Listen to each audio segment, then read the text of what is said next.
Students, इस slide को हम पहले भी डिस्कस कर चुके हैं और इस स्लाइड को डिस्कस करते हुए हमने कुछ लीनियर क्यू की प्रॉब्लम्स को हाईलाइट किया था। वो प्रॉब्लम ये थी कि अगर आप डाटा एलिमेंट्स ऐड करते चले जाते हैं तो डेफिनेटली वो टेल के ऊपर ऐड करते चले जाएंगे, और अगर आप डिलीट करते हैं तो फ्रंट वाली पोजीशन से आप एलिमेंट को डिलीट कर रहे हैं। अब ज़रा अज्यूम कर लें कि अगर आपने एक एलिमेंट डिलीट कर दिया और आपने इंसर्ट करते हुए लास्ट इंडेक्स टेल जो है वो एरे के लास्ट इंडेक्स को पॉइंट करना शुरू कर दे, तो और अगर आप नया एलिमेंट ऐड करना चाहें तो इस फुल वाला मेथड जो था वो कंपेयर कर रहा था काउंटर की वैल्यू को एरे के साइज़ के साथ। अगर काउंटर का मतलब है कि अगर एरे के साइज़ से लेस देन है तो इसका मतलब है कि आप एलिमेंट ऐड कर सकते हैं। तो उस वक्त हमने देखा था कि अगर ये पोजीशन हो कि आपका फ्रंट जो है वो इंडेक्स नंबर 2 को या इंडेक्स 3 को पॉइंट कर रहा है और टेल आपकी लास्ट इंडेक्स को पॉइंट कर रहा है, तो डेफिनेटली आप एलिमेंट तो ऐड कर सकते हैं, स्पेस है। और अगर आप ऐड करना चाहेंगे तो डेफिनेटली आप आउट ऑफ बाउंड एरिया को एक्सेस करने की कोशिश करेंगे, तो एक एक्सेप्शन अक्कर होती थी। उसका सलूशन हमने ये देखा था कि आप एलिमेंट्स को जब भी आपने डिलीट करना है तो सारे एलिमेंट्स को लेफ़्ट वाली साइड पे मूव करें। अब ये जो सलूशन है, ये प्रॉब्लम है, इसको हम इम्प्लीमेंट करके देख चुके हैं।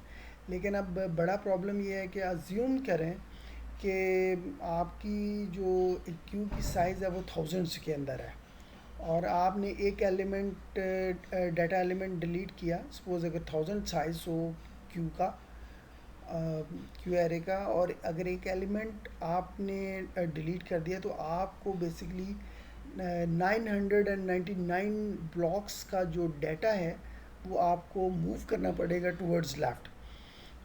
ऑन एवरेज अगर देखा जाए तो रियल प्रॉब्लम्स जब हम इम्प्लीमेंट करते हैं तो एक जो इंडेक्स के अंदर एक रिकॉर्ड पड़ा था जो कि ऑन एवरेज 200 के का अगर उसका साइज़ हम लें तो आप अज्यूम कर सकते हैं कि एक एलिमेंट मूव करने अगर आप डिलीट करते हैं तो कितनी ह्यूज मूवमेंट होगी डाटा की, जो कि आपको लेफ़्ट को तरफ मूव करनी पड़ेगी। This is a big problem, data movement. तो इस ह्यूज डाटा मूवमेंट की प्रॉब्लम से बचने के लिए कि आपने एक ब्लॉक से अगर आपने एलिमेंट डिलीट किया है, डाटा एलिमेंट डिलीट किया है, तो आप बाकी जो रिमेनिंग जितने ब्लॉक्स का डाटा है वो आपको लेफ़्ट को मूव करना है, जो कि ह्यूज मूवमेंट है। इस प्रॉब्लम से बचने के लिए सर्कुलर क्यू के कॉन्सेप्ट्स को इम्प्लीमेंट किया जा सकता है, जिसके अंदर डाटा आपका बिल्कुल डिलीट करने के बाद डाटा आप मूव नहीं करते, आपका जो डाटा जहाँ है वहीं रहता है। तो उस केस में अगर आप इस फिगर में देखें तो सर्कुलर क्यू कैसे इम्प्लीमेंट कर सकते हैं। अगर आप लीनियर क्यू को के ब्लॉक नंबर 0 को और 7th इंडेक्स को, ब्लॉक 7th को, अगर आप दोनों हाथों से पकड़ें और उनको ऐसे गोल चक्कर में 0 और 7th को मिला दें तो जो कोई शक्ल बनेगी इस लीनियर क्यू की, ये नीचे वाली फिगर में दी गई है। तो 0 डेफिनेटली 7th इंडेक्स पे पहुंचेंगे तो अगला जो इंडेक्स आपको मिलेगा that is a 0th index. तो अज्यूम कर लें कि अगर, और इसकी इम्प्लीमेंटेशन ऐसे होगी कि अगर आप डाटा इम्प्लीमेंट करते करते 7th पे पहुंच गए टेल आपकी, और आपने कुछ एलिमेंट डिलीट कर दिए तो फ्रंट आपका आगे मूव कर गया 1 के ऊपर। एक और एलिमेंट मूव डिलीट करेंगे तो आपका फ्रंट का एलिमेंट, फ्रंट का जो वेरिएबल है that will point two the index 2। आप जब आप नई इम्प्लीमेंट करना चाहेंगे, डाटा इम्प्लीमेंट करना, वो इंसर्ट करना चाहेंगे, एन क्यू का मेथड कॉल करना चाहेंगे, सबसे पहले आप देखेंगे कि जी इंसर्ट कर सकते हैं कि नहीं कर सकते। तो आपका जो काउंटर की जो पोजीशन है वो बता रहा है इस फुल कि आपकी क्यू फुल नहीं है, बिकॉज आपकी टेल 7th को पॉइंट कर रही है इंडेक्स को, और आपका जो फ्रंट है दैट इज़ अ 2। तो इसका मतलब है कि आपके पास जो एलिमेंट मौजूद हैं दैट 5 एलिमेंट्स इस वक्त क्यू के अंदर मौजूद हैं। 2 नए एलिमेंट इसके अंदर डाले जा सकते हैं।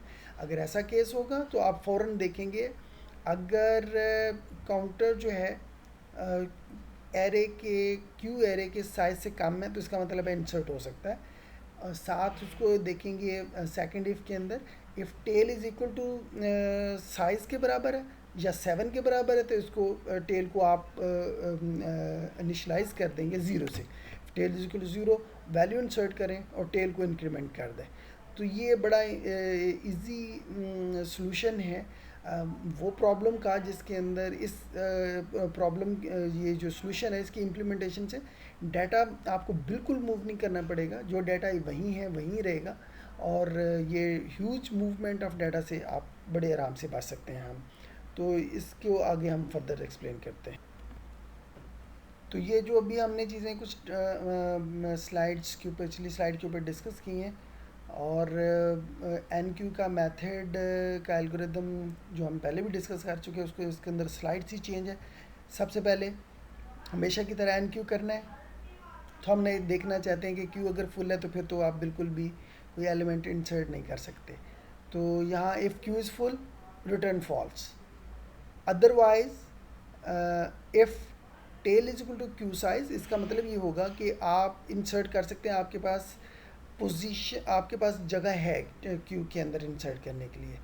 बट अगर टेल 7 पे पहुंची हुई है तो इसको ज़रूरी है कि टेल को ज़ीरो के मूव करें, बिकॉज जो 8th इंडेक्स है वो तो इनवैलिड इंडेक्स है, वो तो एग्जिस्ट नहीं करता। तो इस केस में ये गारंटी है कि अगर आप इंसर्ट कर सकते हैं, टेल 7 के ऊपर है, तो आपका जो काउंटर जो फ्रंट वाली पोजीशन है वो ज़ीरो के ऊपर नहीं होगी, वो आगे मूव कर चुकी होगी। इस केस में टेल को ज़ीरो पे मूव करें। बाकी एल्गोरिदम वैसा ही है कि अगर टेल जो है ना वो साइज़ को पॉइंट करिए, टेल को ज़ीरो पे पहले उसको पॉइंट करें, डाटा एलिमेंट ऐड करें, टेल में इंक्रीमेंट करें, और इसके साथ ही आप जो काउंटर है उसके अंदर इंक्रीमेंट करें, और फिर रिटर्न ट्रू कर दें।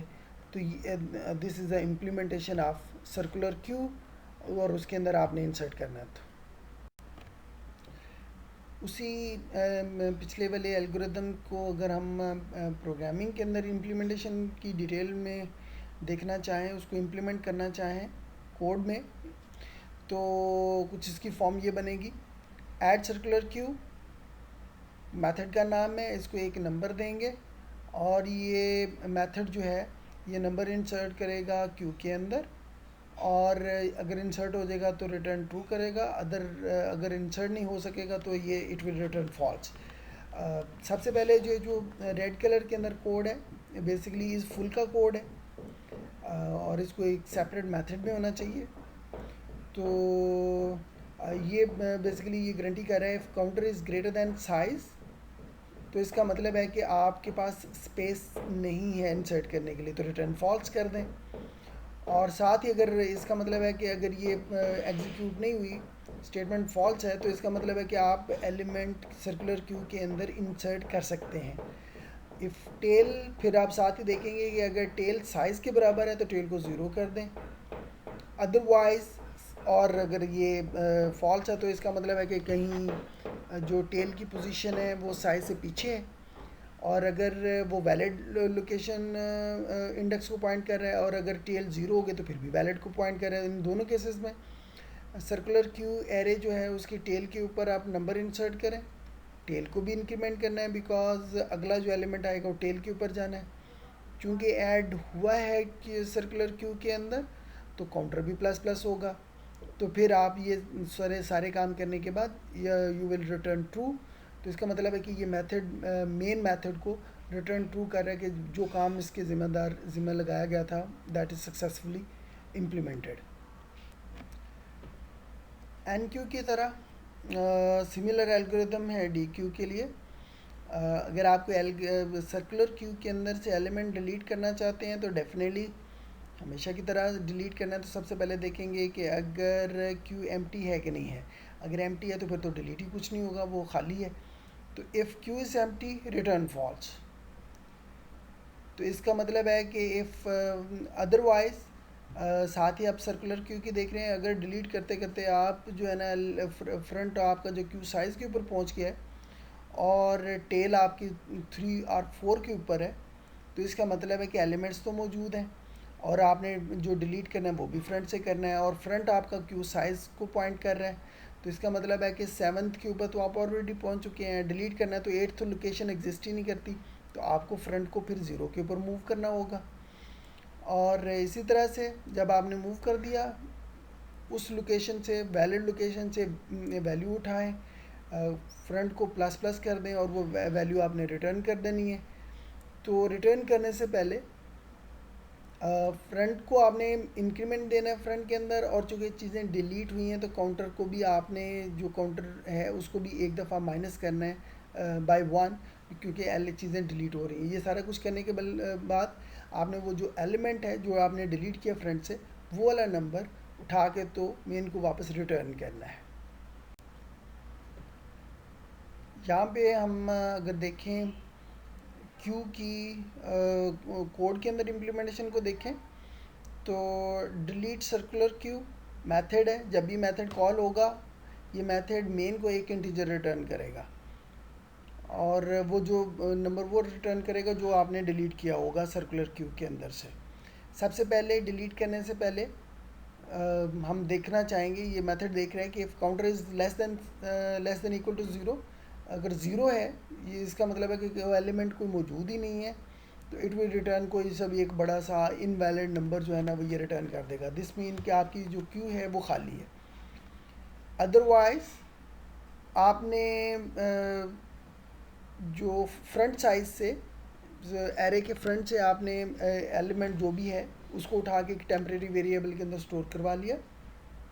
लेकिन उससे पहले आप देखना चाहेंगे कि अगर front is equal to Q जो फ्रंट है वो उसके जो एरे के पूरे सर्कुलर क्यू के साइज़ के बराबर है, तो इसका मतलब है कि आपने फ्रंट से डिलीट करना है तो फ्रंट को पहले ज़ीरो पे पॉइंट करें, वहाँ से वैल्यू उठाएं और किसी वेरिएबल के अंदर सेव करें, और फिर उसके बाद फ्रंट को भी में भी इंक्रीमेंट करें, क्योंकि अब जो आपने इंक्रीमेंट डिलीट करना है वो अगला एलिमेंट डिलीट करना है।